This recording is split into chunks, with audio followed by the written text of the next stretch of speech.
Please, sit down. Welcome, everyone. I must apologize for dragging you all here at such an uncommon hour, but from what I've been told, this matter needs to be dealt with urgently. So urgently, in fact, probably should have been addressed weeks ago, but that is spilt milk under the bridge. So, why doesn't somebody tell me what they think is going on here? Mr. Tull, as I mentioned earlier, if you compare the figure at the top of page 13... Jared, it's a little early for all that. Just speak to me in plain English. Okay. In fact, I'd like to speak to the guy who put this together. Mr. Sullivan, is it? Does he speak English? Sir? I'd like to speak with the analyst who seems to have stumbled across this mess. Certainly. That would be Peter Sullivan, right here.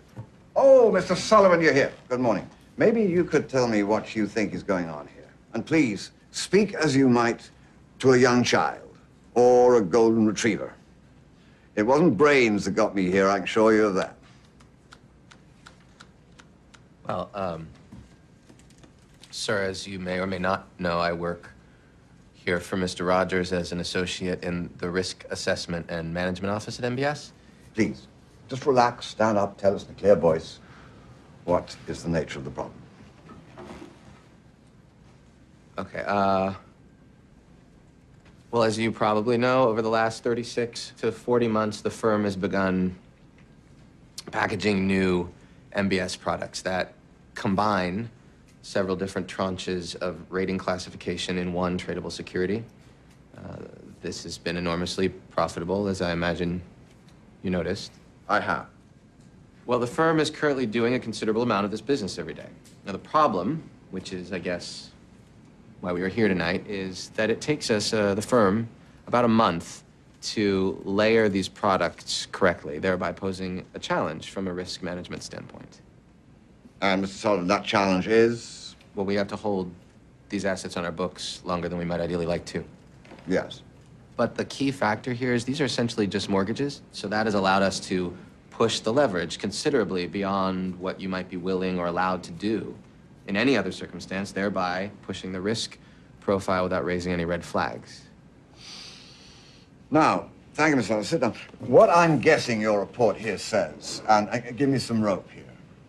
What I'm guessing it says is that, considering the, shall we say, bumpy road we've been on the last week or so, that the figures your brilliant co-workers up the line ahead of you have come up with don't make much sense anymore, considering what's taking place today.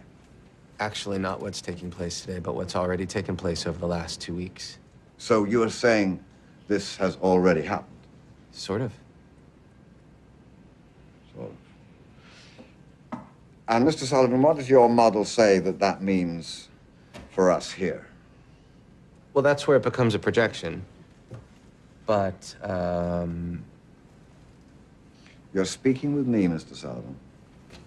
well, sir, if those assets decrease by just 25% and remain on our books, that loss would be greater than the current market capitalization of this entire company.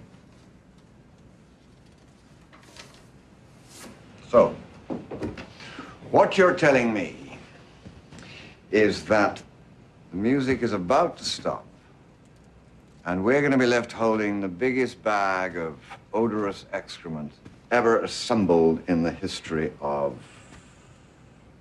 capitalism.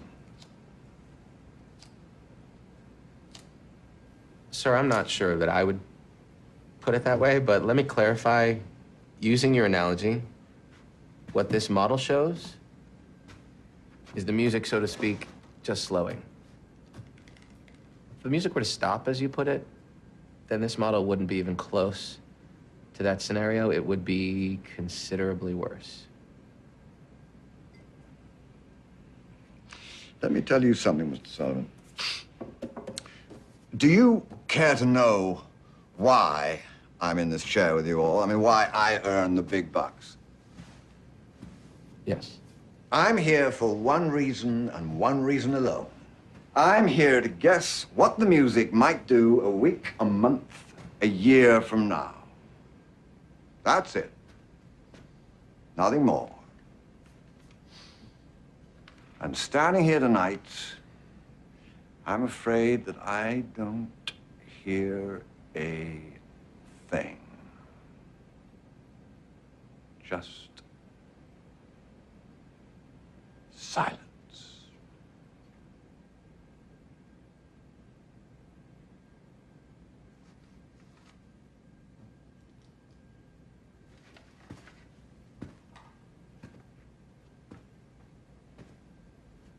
So, now that we know the music has stopped, what can we do about it? Mr. Cohen, Ms. Robertson, I'm afraid I think this is where you're supposed to step back in. Lord knows we've relied enough on Mr. Sullivan tonight. What do you have for us?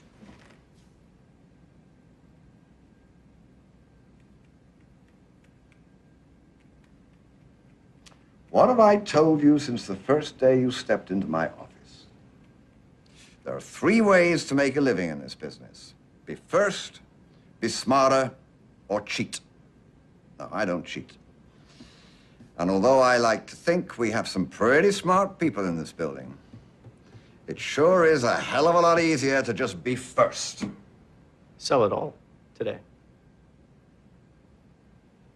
Is that even possible, Sam?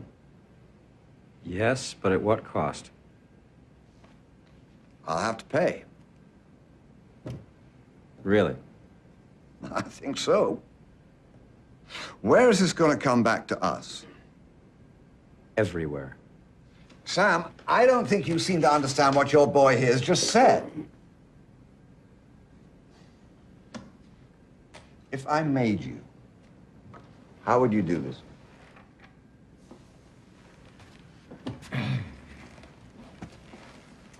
Well, you call the traders in for the normal 6:30 meeting and you be honest with them, because they're going to know it's the end either way. So you're going to have to throw them a bone, and a pretty big one. And then you've got to come out of the gate storming. No swaps, no nothing. 40% done by 10:15. By 11 o'clock, all your trades have to be gone, because by lunchtime, word's going to be out. And by 2 o'clock, you're going to be selling at 65 cents on the dollar if you're lucky. And then the feds are going to be in here up your ass trying to slow you down. Ramesh, They can slow you down. They can't stop you. It's yours to sell. Yeah, but John, even if we manage to pull that off, and that's saying something, the real question is, who are we selling this to? same people we've been selling it to for the last 2 years, and whoever else will buy it. But John, if you do this, you will kill the market for years. It's over.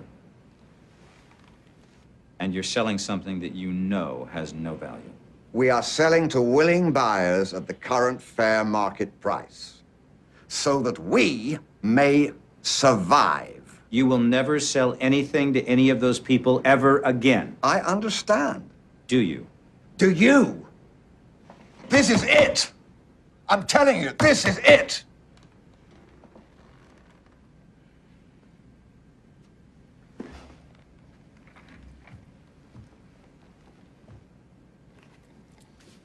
Now, it's 4 o'clock. Jared, you got till 5 to break this down and draw me up a plan. Is there anybody else who knows what's in here at the moment, block by block? Eric Dale. And where is he? As of today, he's no longer with the firm. We have been trying to locate him.